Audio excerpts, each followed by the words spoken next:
Today, let's discuss why Nvidia's latest $4 trillion milestone is only the beginning. The bold EV and space moves China is making that are honestly smoking the competition, and two new innovative products from Apple that will honestly shock you. So, let's get into it. Nvidia just became the world's most valuable company, passing companies like Microsoft and Apple to reach $4 trillion and still counting. But here's the thing, I don't think they're done. They're here to release their most anticipated product, the DVI Spark, their tiniest, most powerful AI product that might push them to even greater value. And don't let the size fool you. This tiny chip can reach 1 trillion operations per second, or 1012, optimized for fine-tuning and inference. Translation, well, it's perfect for developers training tiny AIs to survive in the big world, where they, make mistakes, misbehave, and just spread a tiny bit of misinformation now and then. Like a toddler with internet access. Oh, okay. Now, with unified memory and a $4,000 price tag, it's no way, shape, or form cheap, but compared to developing a whole data center, it's basically a budget pick. And if Nvidia continue making budget-friendly AI hardware that developers and startups can actually use, then $4 trillion is honestly warmer for them. Elon Musk promised that Grok would be woke-free, but instead of removing the woke, he awoke its inner Kanye. Meet GrokYe, the chatbot that thinks Jewish execs are responsible for ideological biases and calls Hitler a decisive leader. And brace yourself, recommended that he could solve the Texas flooding. Yeah, I don't think that's possible. And not exactly the upgrade we were promised, because apparently Grok was trained in too much Kanye tweets and not enough common sense. So when X tried doing damage control and deleting most of the posts, all too late. A lot of people caught on to them already, and no official statement has been given by the company yet, which is ironic because not responding is the thing that the AI was supposed to do in the first place. And now it's reported that Poland's government is preparing to report the issue to the EU. So, congrats Elon, he just made the country go, report to his mommy. Meanwhile, on the other side of town, Samsung's feeling a little sore. Thanks to US export restrictions, it slapped their Q2 profit. Turns out, losing access to China, one of their biggest markets, hurts a lot. But that didn't stop them from putting in a bright face and smile for their Unpacked event, where they released their newest foldables and wearables, the Galaxy Z Fold 7. Some are calling the design changes night and day, which is tech talk for saying, we actually changed something this time.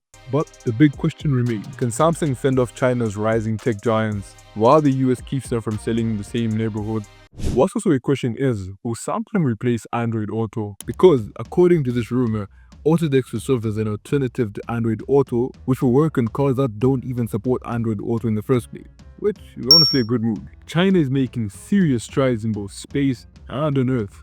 First up, they merged two satellites in orbit successfully.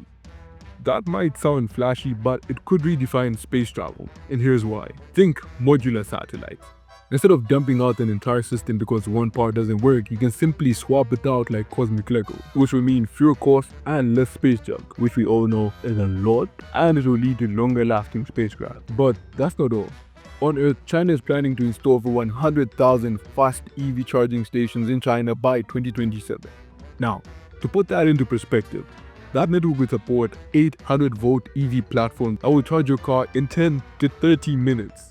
Which is way faster than most US infrastructure. And while everyone else is talking about self-driving, BYD just became the first company in the world to offer a level 4 autonomous smart car park. Using their God's Eye smart driving system, the car can now park itself without you in specific environments. You step out, it does the rest. And here's the kicker. BYD is pledging to cover any damages caused by the system. So basically, the car drives itself and the company takes the blame. Which drives us into the Apple news. Somewhat good news for Apple fans, especially for the ones eyeing the iPhone 17 Air. Some previous rumors hinted that it might run on an A18 chip and A19. But now a new rumor is claiming that it might run on an A19 Pro. That sounds impressive, right? Well, not so fast. It might run on a slightly nerfed version of the A19 chip, which might have reduced GPU and CPU cores, which could produce barely noticeable changes compared to the unnerfed versions. But we'll have to wait and see. And we may be getting some exciting devices for the future with a stylus that would honestly change the game. Apple has just been granted a wild new patent. One that could turn the Apple Pencil, well, into a magic wand. According to the filing, the next-gen stylus could draw on nearly any surface. It uses optical sensors to detect movement.